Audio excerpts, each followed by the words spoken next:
আসসালামু আলাইকুম রহমতুল্লাহি বরকাত। আইবিএস বা গ্যাস্ট্রিক জাতীয় সমস্যা, গ্যাস্ট্রিক বা পেটের ফাঁপা জাতীয় সমস্যা বা এই ধরনের সমস্যা, কষা হওয়া সমস্যা থেকে সমাধানের বিষয়ে কিছু কথা।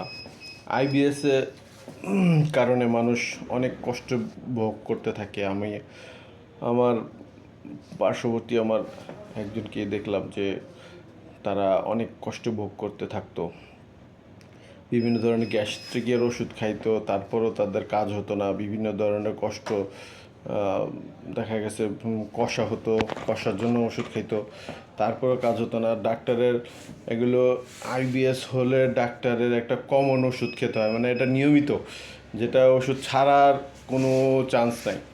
তো আমি মনে করি আইবিএস রোগটা হলো একটা মানে আল্লাহ তাআলার তরফ থেকে এক ধরনের গজব। তো আল্লাহ মাফ করুক সবাইকেই, সব ধরনের রোগ থেকে মাফ করুক। তবে এতদিন আমি যে একজন আইবিএসের রোগীকে দেখেছি যে সে অনেক এরকম ভুগতো, তো কষায়ও ভুগতো, আবার দেখা গেছে গ্যাস্ট্রিকের সমস্যার কারণে ভুগতে থাকতো, তারপর বিভিন্ন ঠান্ডা লেগেই থাকতো, বা অ্যালসেটের অনেক ওষুধ খাওয়া হতো, তো তাও কাজ হতো না। ডাক্তারের ঠান্ডার কারণে শ্বাসকষ্ট বেড়ে যেত, তো বিভিন্ন ঠান্ডা জাতীয় জিনিস দ্রব্যাদি ধরতে পারতো না। তো পরবর্তীতে দেখলাম ওনার যেই সিস্টেমেটিক্যালি দেখলাম যে মানে তার খাদ্যাভ্যাসে চেঞ্জ নিয়ে আসছে, যে উনি করলো কি, যে যেই খাবারটুকু সে খায় সেই খাবারের সাথে সে সবজিটা অ্যাড করলো।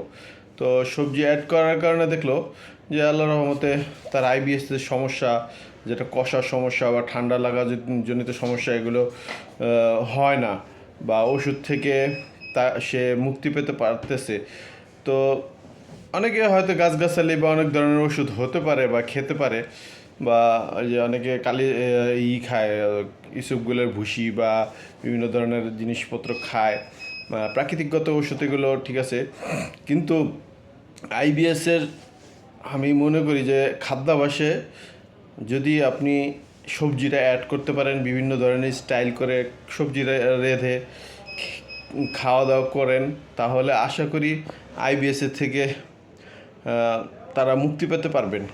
কারণ আমি মানে আমার চাক্ষুষে আমার সাথের একজনকে দেখলাম যে উনি এভাবেই তার আইবিএসের সমস্যা থেকে তার মেডিসিনের ধারে কাছেও যেতে হয় না। হ্যাঁ, মাঝে সাঝে 2-4 মাস পর হয়তো সমস্যায় পড়তে হয়, কিন্তু নিয়মিত যে আগে যে ওষুধটা খেতে হতো, বা বিভিন্ন ধরনের গ্যাস জাতীয় ওষুধ নিতে হতো, বা তো এই ওষুধ থেকে সে আল্লাহর রহমতে মানে পরিত্রাণ পাচ্ছে, এই ওষুধ থেকে মুক্তি পাচ্ছে, তার মানে এটা ওষুধটা বারে বারে খেতে হচ্ছে না।